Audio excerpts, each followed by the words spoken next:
The moment I stepped through my childhood home's front door, I knew something was wrong. The familiar scent of Mom's arroz con pollo filled the air, but the warmth I expected to feel never came. Instead, there was a hollow emptiness that made my stomach twist. My name is Tatum, and after spending a year building my career abroad, I thought coming home would feel like slipping into a favorite sweater. I was wrong. Mama, I called out, wheeling my suitcase across the worn hardwood floors. The sound echoed through the house, followed by the clatter of pots from the kitchen. Tatum, me here. Mom emerged, wiping her hands on her apron. Her embrace was tight, but something felt off in the way she pulled back too quickly. We weren't expecting you until tomorrow. I caught an earlier flight, I said, scanning the living room. Everything looked the same, except, where's Abuela's portrait? Mom's smile faltered. We had to make some changes while you were gone. Carmen's wedding planning took over the house. I walked to the empty wall space, my fingers tracing the faded rectangle where the portrait had hung for decades. And Abuela's ring? I'd like to wear it now that I'm home. The silence that followed was deafening. Mama! I turned to face her, my heart racing. Where's the ring? She wouldn't meet my eyes. We needed it for Carmen's wedding. The venue she wanted was expensive, and you sold it? The words came out as a whisper, but they might as well have been a scream. That ring was meant for me. Abuela promised. You've been gone too long, Tatum. Mom cut me off, her voice hardening. Carmen needed it more. She's building a life here, while you've been off chasing dreams in Europe.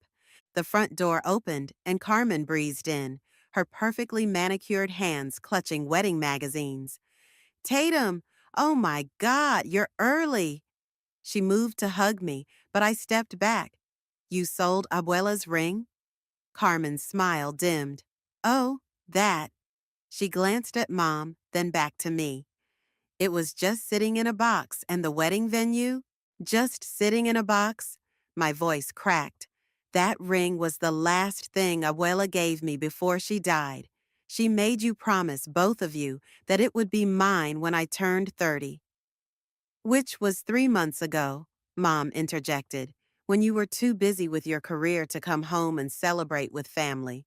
I was closing a major deal. You knew that. The memory of Abuela slipping the ring off her finger and pressing it into my palm flooded back. Mi pequeña guerrera, she'd said. This ring survived wars, crossed oceans. It's meant for someone strong, someone who fights for what matters. It's done, Tatum, Mom said firmly. The ring is gone, and Carmen's wedding is in 2 months.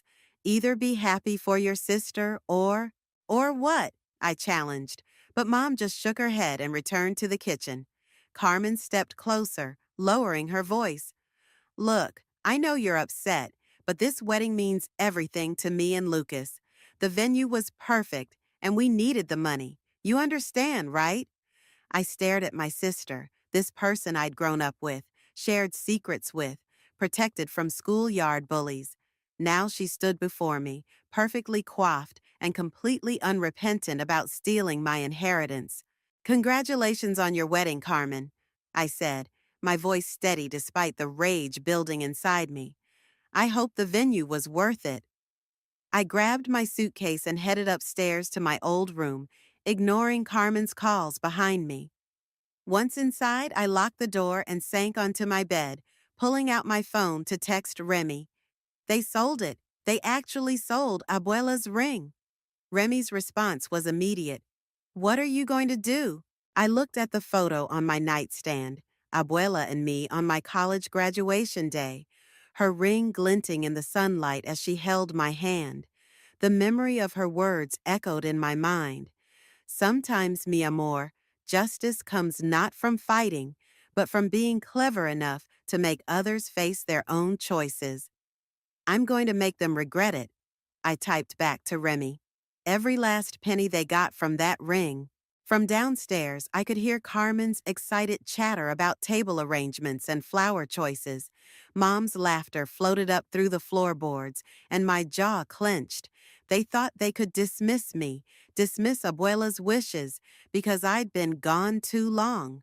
Well, I was home now, and they were about to learn that the little girl they remembered had grown into exactly the kind of woman Abuela had seen in me, someone who fights for what matters, no matter the cost. I spent the next morning at the local coffee shop, laptop open, diving deep into my family's financial records. Being a financial analyst had its perks, namely, knowing exactly where to look for information that most people wouldn't think to hide. More coffee? The barista asked, hovering near my table.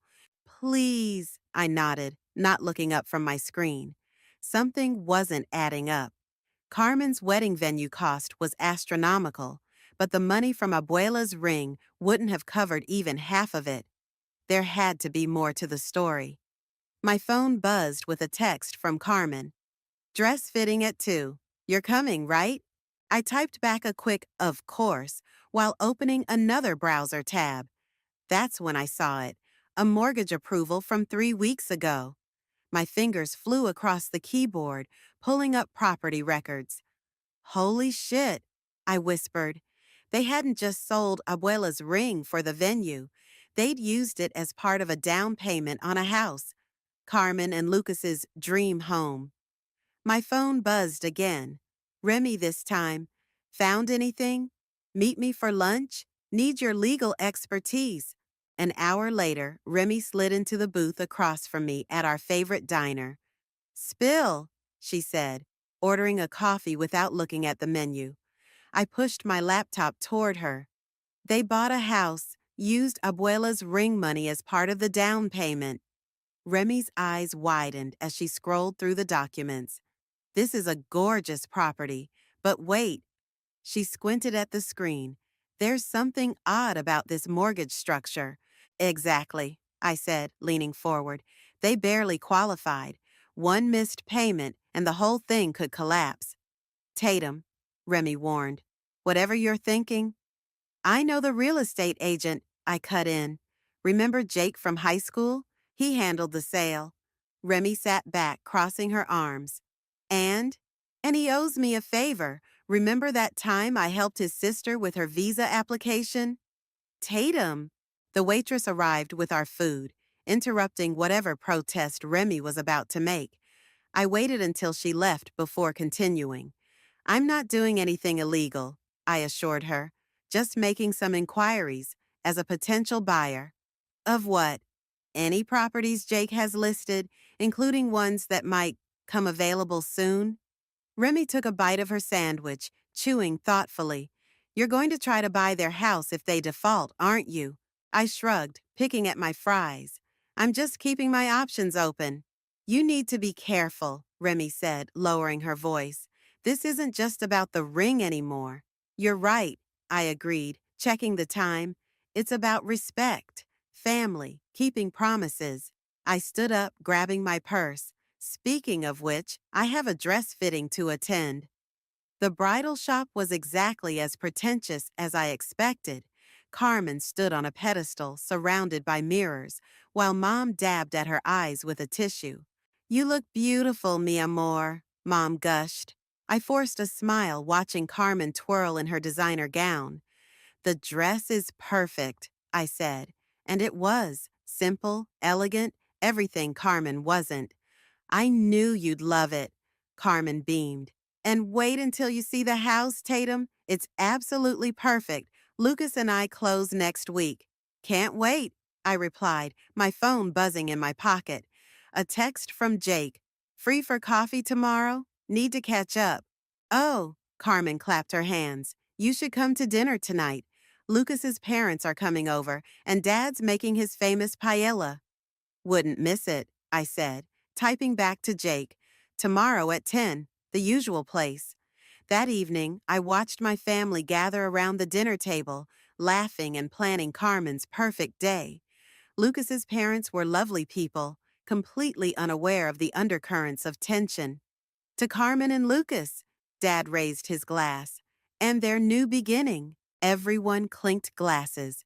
I took a sip of wine, studying Carmen's perfectly manicured hands, wondering if she ever thought about the ring that should have been on mine. Tatum's been so quiet, Carmen said suddenly. Tell us about Europe. Did you meet anyone special? I smiled, setting down my glass. Actually, I did meet someone interesting recently. I paused, watching their eager faces. A real estate agent. Mom's fork clattered against her plate. You're looking to buy? Just keeping my options open, I said, echoing my words to Remy. You never know when the perfect opportunity might come along.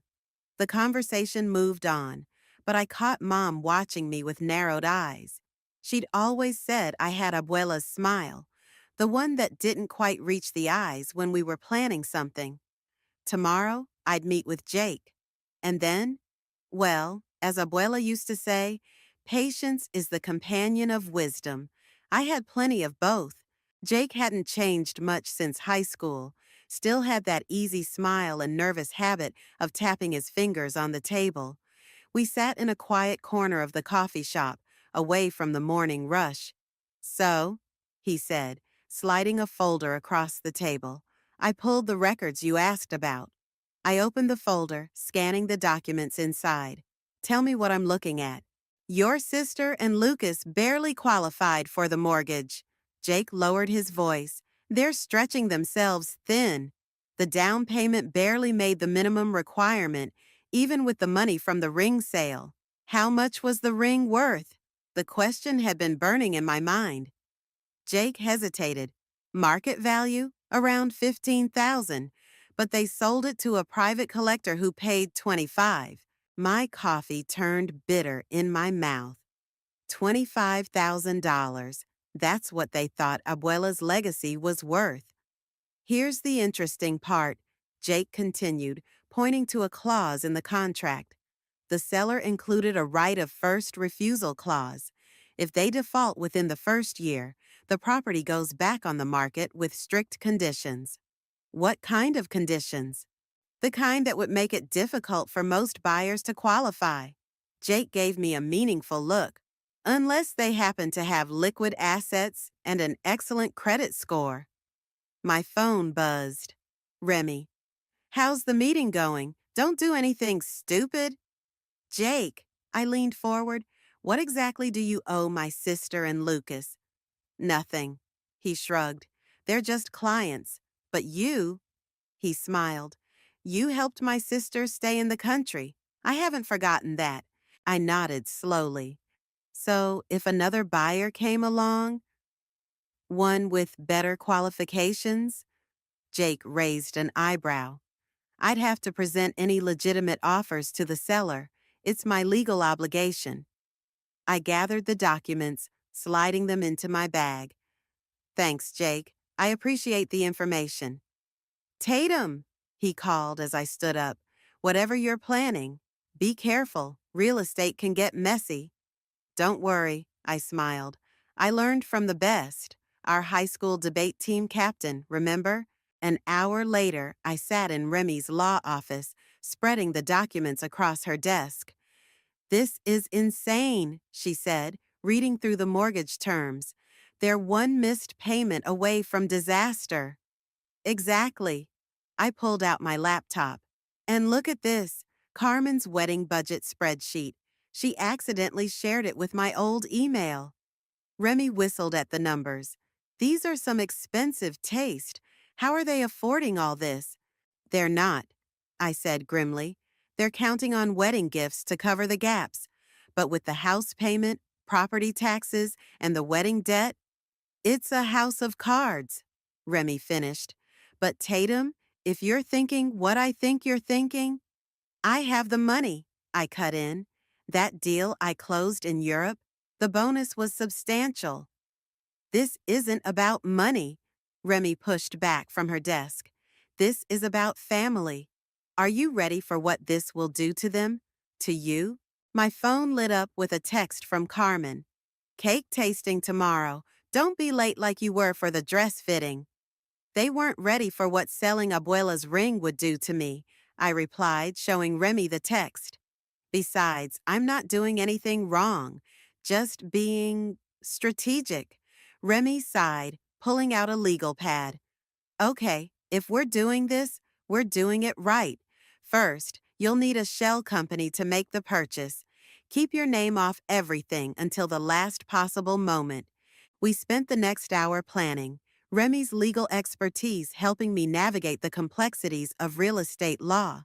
By the time I left her office, the framework of my plan was solid. At the cake tasting the next day, I watched Carmen and Lucas sample flavors, their faces glowing with excitement. Try this one. Carmen pushed a plate toward me. It's champagne with raspberry filling. I took a bite, thinking about the documents in my bag. It's perfect, I said, just like everything else in your wedding. I know, Carmen beamed. And wait until you see what we're doing with the house. Lucas's parents are helping us furnish it as a wedding gift. That's so generous, I smiled, remembering the clause in their mortgage about furnishing loans. When do you move in? Right after the honeymoon, Carmen said dreamily. It's like a fairy tale, isn't it? Everything falling into place perfectly. I thought about Abuela's ring, probably sitting in some collector's vault, about the portrait that had disappeared from our wall, about promises broken and memories sold. Yes, I said, taking another bite of cake, just like a fairy tale. But fairy tales, as Abuela used to remind me, weren't always sweet. Sometimes they were warnings wrapped in sugar coating, teaching lessons about greed, betrayal, and consequences. And I was about to teach my family a lesson they'd never forget. The real estate office buzzed with activity as I signed the final paperwork for my shell company. Jake sat across from me, sliding document after document across his desk. Remember, he said quietly, timing is everything. One wrong move and this all falls apart. I know. I initialed another page. Has Carmen made her payment this month? Jake checked his computer. Barely, they had to pull from their wedding fund. He lowered his voice further. The caterer called me yesterday, asking if I knew why their last check bounced. My phone lit up with a text from Mom. Family dinner tonight. No excuses. Perfect timing, I muttered, signing the last document. How long until everything's in place? 2 weeks, Max. Jake gathered the papers. Just in time for the wedding. That evening, I walked into my parents' house to find Carmen in tears at the kitchen table. What happened? I asked, though I already knew. The florist, Carmen sobbed. They're demanding full payment up front now. Something about their policy changing. Mom shot me a suspicious look as she patted Carmen's back. It's okay, mi amor. We'll figure something out. I could help, I offered innocently. I have some savings. No, Dad interrupted, entering the kitchen. We don't need your money, Tatum. We'll handle this as a family. Like you handled Abuela's ring? The words slipped out before I could stop them. The kitchen fell silent. Carmen's sobs quieted to hiccups. That's enough, Mom snapped. We're not discussing this again. Fine. I sat down watching Dad serve the enchiladas. How's the house, Carmen? Everything ready for the move? Carmen brightened slightly. Almost. The painters finish next week and then… If we can afford it, Lucas cut in, joining us at the table. He looked tired, worry lines creasing his forehead. The rates on our credit cards just went up. I took a bite of enchilada, hiding my smile. Amazing what a few calls to credit card companies about suspicious activity could do. You two are just having pre-wedding jitters, Mom insisted. Everything will work out. My phone buzzed. Remy. Papers are filed. You're officially a ghost buyer. Speaking of work, I said, putting my phone away, I might be buying some property in the area. Any advice, Lucas? You're in real estate development, right? Lucas shifted uncomfortably.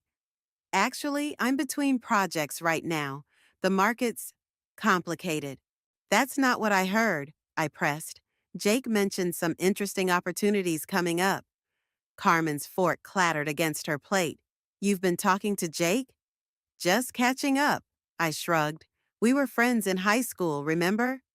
The tension around the table was delicious. Mom's eyes narrowed. Dad studied his plate, and Carmen exchanged worried glances with Lucas. More enchiladas? Dad offered weakly. Later that night, Remy called as I was driving home. The florist called, she said. They're willing to be flexible on the payment schedule. How flexible? They'll take half now, half after the wedding. But Tatum? Remy paused. I saw the guest list. Over 200 people? The numbers don't add up. They never did, I replied, pulling into my driveway. That's the point. The next morning, I met Jake at Carmen and Lucas's future house. The painters were taking a break, leaving us alone in the empty living room. The seller's interested in your offer, Jake said, his voice echoing off the bare walls. If anything happens with the current buyers, I walked to the window, looking out at the perfectly manicured lawn. And the timing? Their next payment is due 3 days before the wedding. Jake checked his phone. If they miss it, everything's ready to go. I turned, taking in the space where Carmen had planned to put her wedding photos, the corner where she'd picked out a Christmas tree spot. Having second thoughts? Jake asked. No. I pulled out my phone, showing him a photo of Abuela's ring. They made their choice. Now they'll live with it. That afternoon, Carmen called me in a panic. The wedding planner quit, she cried. Something about professional integrity and bounced checks. Tatum, what am I going to do? Breathe, I said calmly. I'll help you find another one. Really? But you've been so distant lately. You're my sister, I replied, thinking of the documents sitting in my safe. Family helps family, right? As I hung up, another text from Remy appeared. Last chance to back out. I looked at the photo of Abuela on my desk, her ring glinting in the sunlight. Sometimes, she used to say, the most important lessons cost everything. No backing out, I texted back. The house of cards is about to fall. 1 week before the wedding, I stood in Carmen and Lucas's future kitchen, watching them argue in hushed tones by the granite countertop they couldn't afford. We can't keep pulling from the wedding fund, Lucas hissed. The mortgage payment is due in 4 days. My parents will help, Carmen insisted, but her voice wavered. They always do. They can't, I interrupted, making them both jump. Dad's credit cards are maxed out. I saw the statements on his desk yesterday. Carmen's face crumpled. Why are you here, Tatum? To gloat? I'm here to help with the wedding plans, like you asked. I set my laptop on the counter. Unless you don't want my help anymore? Lucas ran his hands through his hair. I need to make some calls. He walked out, phone already pressed to his ear. Carmen slumped against the counter. Everything's falling apart, she whispered. The caterer's threatening to cancel. The venue wants the final payment tomorrow. And now the house. You could postpone the wedding, I suggested, watching her carefully. No, Carmen straightened up. Everything has to be perfect. We've invited everyone, booked everything. I can't be the failure of the family. Like me? The words hung in the air between us. Carmen's eyes filled with tears. That's not what I meant. You're successful. You're gone too long. I quoted Mom's words back at her. Too focused on my career? Tatum, about the ring. My phone buzzed. Jake, payment deadline tomorrow. They haven't made any arrangements. I have to go. I cut Carmen off, gathering my things. Wedding emergency to handle. As I reached the door, Carmen called out, Wait, I never thanked you for helping with everything these past weeks. I turned back, seeing my little sister, really seeing her, for the first time since I'd returned. She looked small, scared, Nothing like the confident bride who dismissed my feelings about Abuela's ring. That's what family does, I said, the words tasting like ash in my mouth. At home, I found Remy waiting on my doorstep. We need to talk, she said, following me inside. I just got off the phone with the venue. They're giving Carmen and Lucas until tomorrow noon to pay, or they're canceling. I know. I poured us both a glass of wine. The mortgage payment is due the same day. Tatum. Remy set her glass down untouched. I saw them today at the park near my office. They looked happy, in love, despite everything. Love doesn't pay bills, I said sharply, or replace family heirlooms. No, but a knock at the door interrupted us. I opened it to find Lucas standing there, looking desperate. I need your help, he said without preamble. I know we're not close, but Carmen loves you, and I love her. Come in. I stepped aside, watching him pace my living room. I messed up, he admitted. The development project I was working on fell through months ago. I've been pretending everything's fine, taking consulting jobs to make ends meet. But now reality's catching up, I finished. Please, he looked at me, eyes red. I'll pay you back every cent. I just need help with the mortgage payment. Just this once. Remy shot me a warning look. Tatum. I walked to my desk, pulled out the folder of documents I'd been collecting. How much do you know about your mortgage terms, Lucas? What? The right of first refusal clause, the accelerated default provisions? I spread the papers on my coffee table. Did you read any of it? His face paled. How did you get these? The same way I got these. I added the credit card statements, the bounced check notices, the catering contract with its missed payments. You've been watching us, he whispered, planning something. Like you planned to sell my grandmother's ring? I kept my voice steady. Like you planned this perfect life you can't afford? Lucas staggered back. Carmen was right. You've changed. No, I corrected him. I just stopped letting people take what's mine. He left without another word, the door closing softly behind him. That was cruel, Remy said into the silence. That was honest. I gathered the documents back into their folder. Something my family hasn't been in a long time. My phone lit up with a text from Carmen. Whatever you're planning, please don't. Not before the wedding. I'm begging you. I showed the message to Remy, who shook her head. It's not too late to stop this. But as I looked at the empty space on my finger where Abuela's ring should have been, I knew it had been too late the moment they sold it. The payment deadline is tomorrow, I said, finishing my wine. Let's see if love really conquers all. The wedding day arrived with perfect weather and imperfect timing. I stood in front of the church mirror, adjusting my bridesmaid's dress while my phone buzzed with notifications. Jake, payment missed, default proceedings initiated.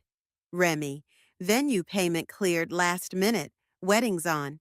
Jake, offer accepted by seller, papers ready.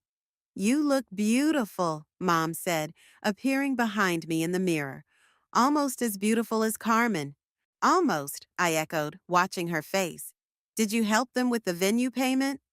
Mom's smile tightened. We sold some things. More family heirlooms? Enough, Tatum. She gripped my shoulders. Today is your sister's day. Don't ruin it. The church filled quickly with guests in designer outfits, all here to witness Carmen's perfect day. I stood at my assigned spot, clutching my bouquet, watching Lucas fidget at the altar. The wedding march began, and Carmen appeared on Dad's arm. She was radiant in her white dress, smiling through her veil. For a moment, I almost wavered. Then I saw it, on her finger, a new ring, diamond encrusted, obviously expensive. My stomach churned. Dearly beloved, the priest began, but my phone vibrated silently in my hidden dress pocket. Jake again. Everything's done. You own the house.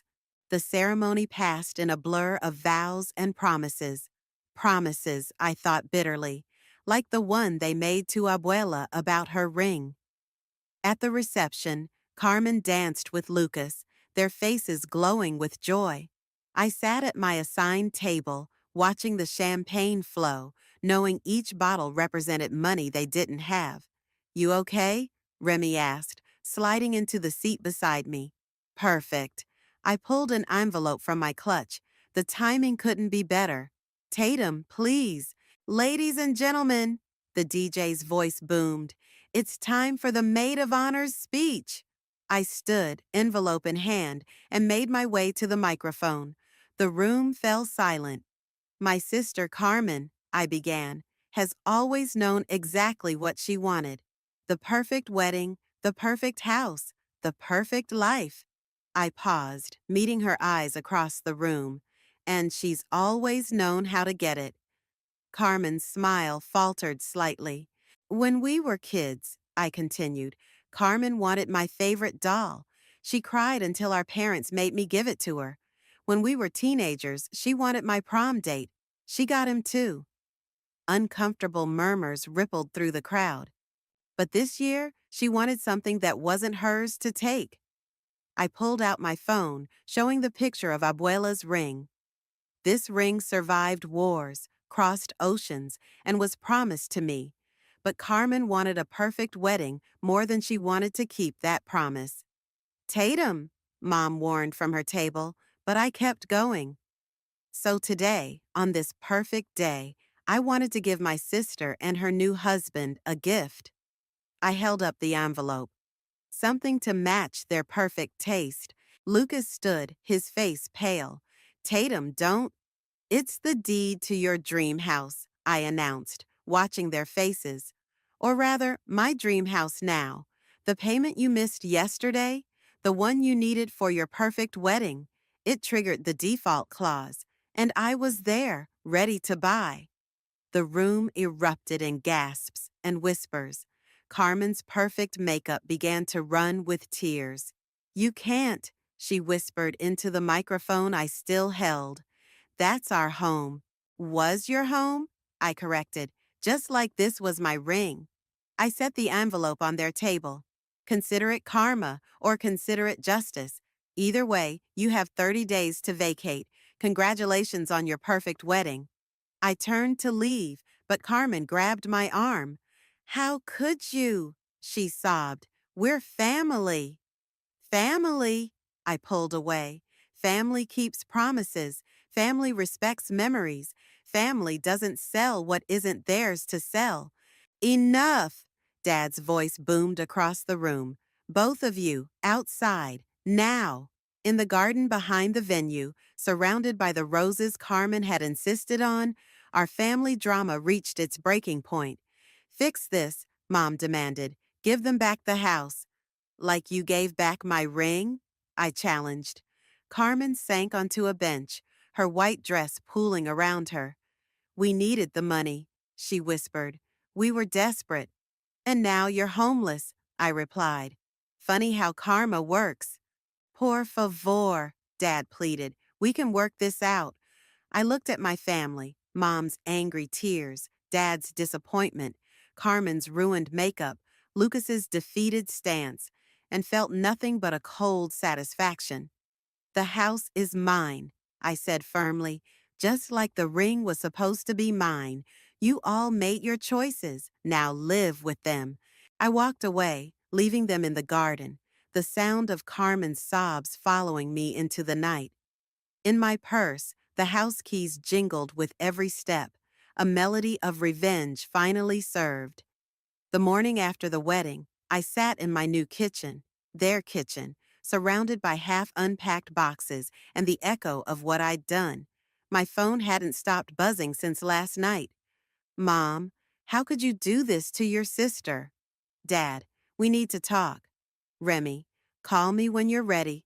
Carmen, please, we can fix this. A knock at the door interrupted my thoughts. I opened it to find Lucas standing there, still in his wedding suit, looking like he hadn't slept. Can I come in?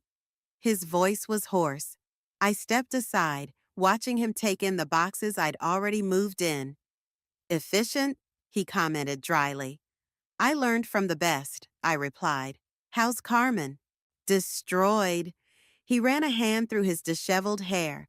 She's at your parents' house, crying about how she's lost everything, her sister, her home, her perfect life. And the ring? Lucas met my eyes. That's why I'm here. I found something you should see. He pulled out his phone, showing me an email. The collector who bought your grandmother's ring, he's willing to sell it back. My heart skipped. What's the catch? Double the price, Lucas said.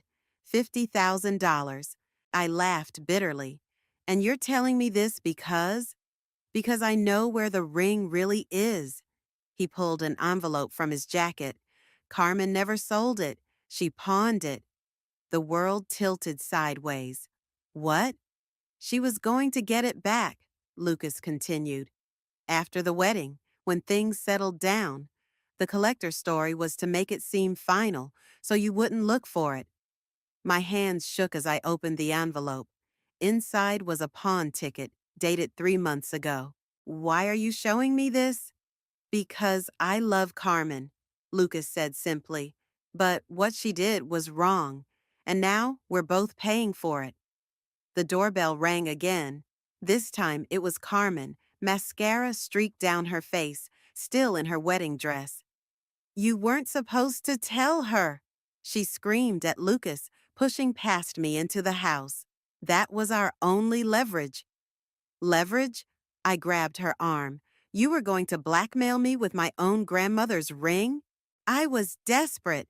Carmen wrenched away. The house, the wedding, everything was falling apart. I needed you to give it back. Give it back? I advanced on her. Like you gave back my ring? Oh, wait, you didn't sell it. You pawned it, like some cheap piece of costume jewelry. Girls, Mom's voice cut through our argument. She stood in the doorway, Dad behind her. Enough. No, I said firmly. Not enough. Carmen, where's the pawn ticket? I'm not giving it to you. She clutched her purse tighter. Not unless you sign the house back over. Carmen, Lucas warned, but she ignored him. You want your precious ring, she continued. Then give us back our home. I looked at my sister, really looked at her. The desperate gleam in her eyes, the way her perfect wedding dress was now wrinkled and stained, the new ring on her finger that probably cost as much as the down payment they couldn't afford. You haven't changed since we were kids, I said quietly, still thinking you can cry your way into getting whatever you want. And you're still the same bitter, jealous sister, Carmen spat, always thinking everyone owes you something. Stop it, both of you. Dad stepped between us. This isn't what your grandmother would have wanted. No. I turned to him. Abuela taught me to fight for what matters, to stand up for myself. Where were you when Carmen took what was mine? When Mom sold, no, sorry, pawned, my inheritance? We were trying to help your sister, Mom pleaded. By hurting me? I pulled out my phone, dialing Jake's number. Hello? Yes, I need you to start the eviction proceedings immediately. Tatum, no! Carmen lunged for my phone, but Lucas held her back. 30 days, I said into the phone, watching my sister collapse into Lucas's arms. Not a day more. You'll regret this, Mom said, her voice cold. Family is forever, Tatum. Family? I gestured around the empty house. Family died the day you chose her perfect wedding over Abuela's wishes. They left one by one. First Mom and Dad, then Lucas, practically carrying a hysterical Carmen. The pawn ticket was still in her purse, along with whatever leverage she thought she had over me. My phone buzzed one more time. Remy. Was it worth it? I looked around at my new house, bought with betrayal and paid for with pain. The walls seemed to echo with Carmen's sobs, with Mom's disappointment, with Dad's silence. No going back now, I texted Remy. But as I stood in my victory, I felt nothing but hollow. The pawn shop bell jingled as I pushed open the door. Behind the counter, an elderly man looked up from his newspaper. "Can I help you?" I placed the pawn ticket on the counter. Carmen had finally surrendered it last night, slipping it under my door with a note. "I hope it was worth it." The man examined the ticket, then disappeared into the back. My heart pounded as I waited, remembering Abuela's words the day she gave me the ring. "Power isn't in the gold, mi amor. It's in what we choose to do with it." He returned with a familiar velvet box. Inside, Abuela's ring caught the fluorescent light, its worn gold and tiny diamonds exactly as I remembered. "That'll be 3,000 plus interest," he said. I handed over my credit card, my hands shaking slightly. As I slipped the ring onto my finger, my phone buzzed. "Remy, did you get it?" "Me? Yes, meeting you in 20. I found Remy at the courthouse, clutching a manila envelope. "Are you sure about this?" she asked, handing me the papers. "No," I admitted, "but Abuela would be."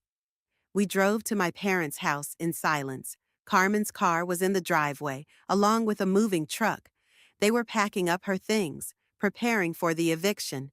Mom opened the door, her face hardening when she saw me. "Come to gloat?" "No." I held up the envelope. "I came to fix things." In the living room, Carmen sat surrounded by wedding gifts they'd have to return. Lucas stood by the window, while Dad occupied his usual armchair. "What's this?" Carmen asked as I placed the envelope on the coffee table. "Open it." With trembling fingers, she pulled out the documents. Her eyes widened as she read. "A lease agreement?" "1 year," I explained.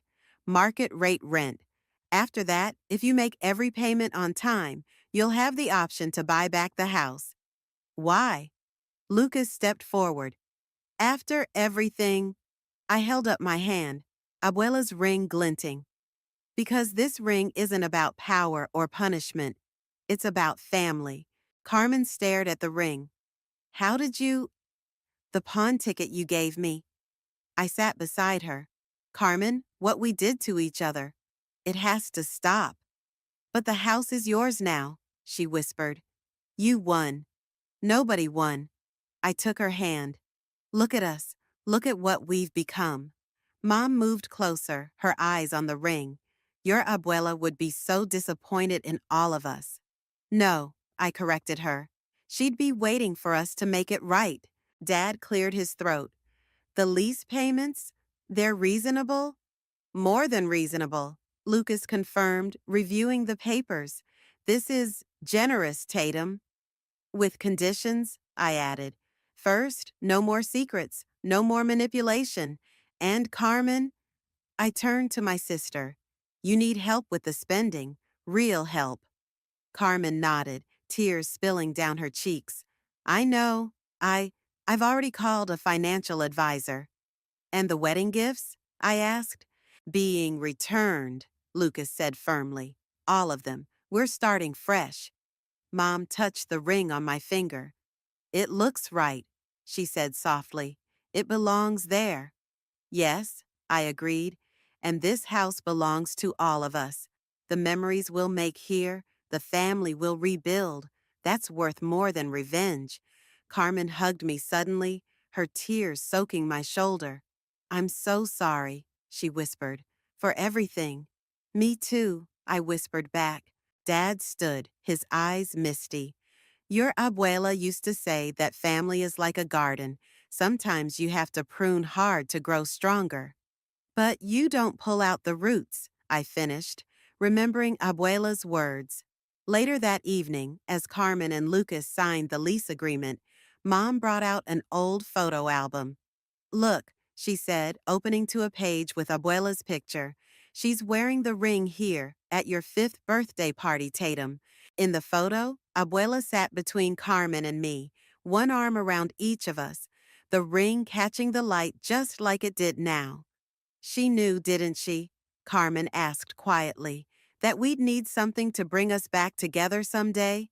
She knew we'd find our way back, I replied, touching the ring. If we were brave enough to choose family over pride. As I drove home that night, I passed the house, their house now, at least for the next year.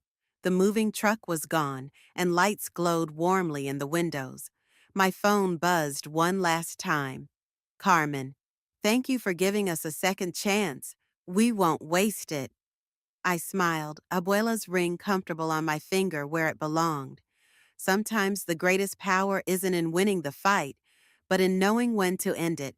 And sometimes, just sometimes, karma works in mysterious ways, not to punish, but to heal.